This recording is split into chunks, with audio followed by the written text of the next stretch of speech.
साथियों, बीते 9 वर्षों में हमने सिर्फ एक परिवार और एक पीढ़ी के लिए सिर्फ योजनाएं नहीं बनाई हैं, बल्कि आने वाली पीढ़ियों का भविष्य भी सुधर जाए, इसको ध्यान में रख करके काम किया है।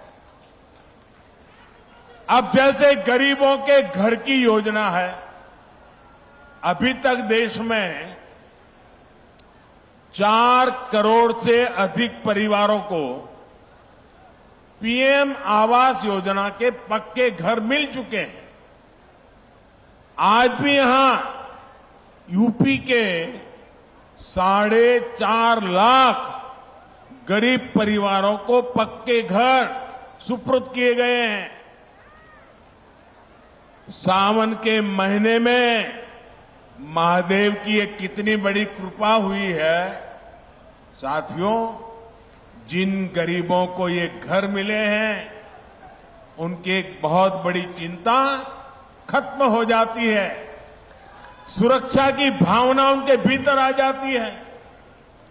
जिन्हें ये घर मिलता है, उनमें एक नया स्वाभिमान जगता है, नई ऊर्जा आती है। जब ऐसे घर में कोई बच्चा पलता है, बढ़ता है, तो उसकी आकांक्षाएं भी अलग होती है। और आपको एक बात मैं बार बार याद दिलाता हूं, पीएम आवास योजना के ये ज्यादातर घर महिलाओं के नाम पर मिल रहे हैं। आज इन घरों की कीमत कई लाख रुपए हो गई है। करोड़ों बहनें तो ऐसी हैं जिनके नाम पर पहली बार कोई प्रॉपर्टी रजिस्टर हुई है।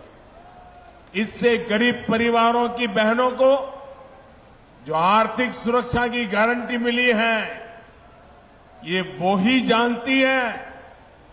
साथियों, आयुष्मान भारत योजना भी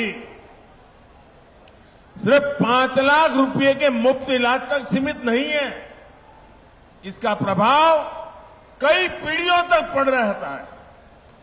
जब गरीब परिवार में कोई गंभीर रूप से बीमार पड़ता है, तो किसी की पढ़ाई छूट जाती है, किसी को छोटी उम्र में काम करने के लिए जाना पड़ता है, पत्नी को भी रोजी रोटी के लिए निकलना पड़ता है। एक गंभीर बीमारी आई कि कई साल तक मां बाप, बच्चे बड़े हो जाएं लेकिन शादी नहीं कर पाते हैं, क्योंकि आर्थिक स्थिति बीमारी में खस्ता हाल हो जाती है।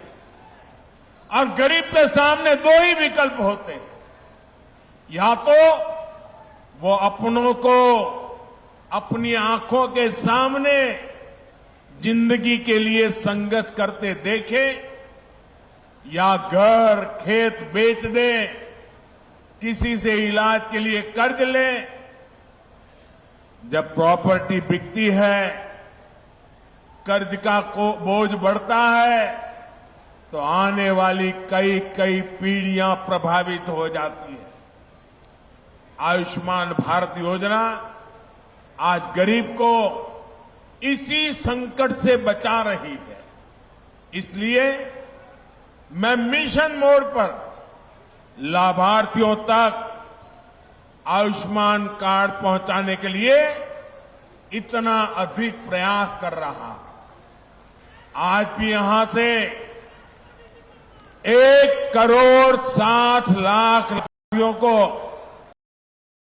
आयुष्मान भारत घटना शुरू हुआ है।